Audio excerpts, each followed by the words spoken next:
let me address two things here. First and foremost, we are brought up thinking that everything that we must verify has to be touch and feel. Yeah. But let me tell you something. If God could be touched and felt and seen, would that be God?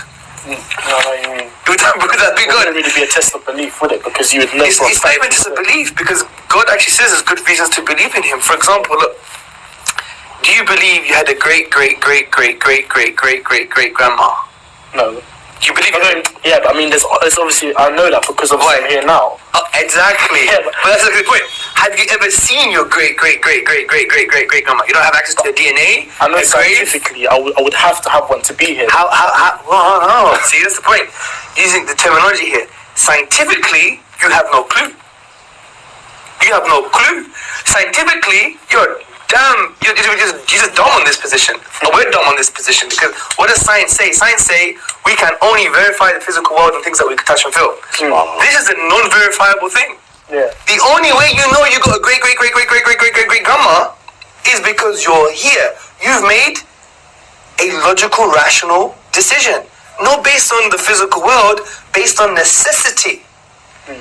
If it's necessary your great grandmother existed in order for you to be here. You can't see her, but if someone says she never existed, you say, get lost, man, you're crazy. Do you see my point? Yeah. So the point is, we don't need physical evidence all the time to come to conclusions. Exactly the same thing with God. As you said, cause and effect, creator and created. Let's put it this way.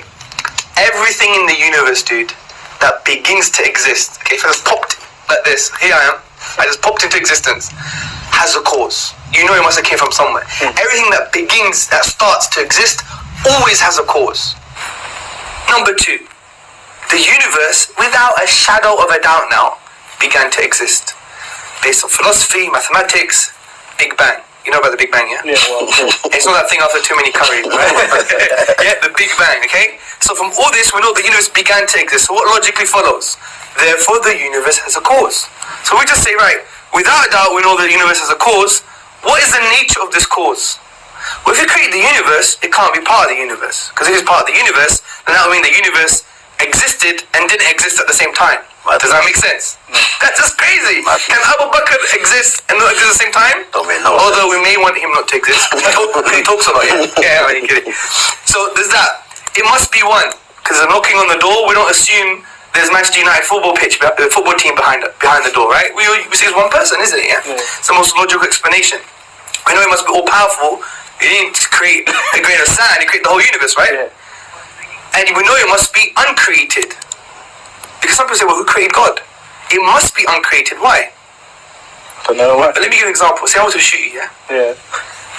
Good style like this, yeah? Yeah, Hackney style. But before I could shoot, I have to ask Abu Bakr for permission. Abu Bakr, can I shoot the geezer? He says, wait, I need to ask someone behind me to shoot.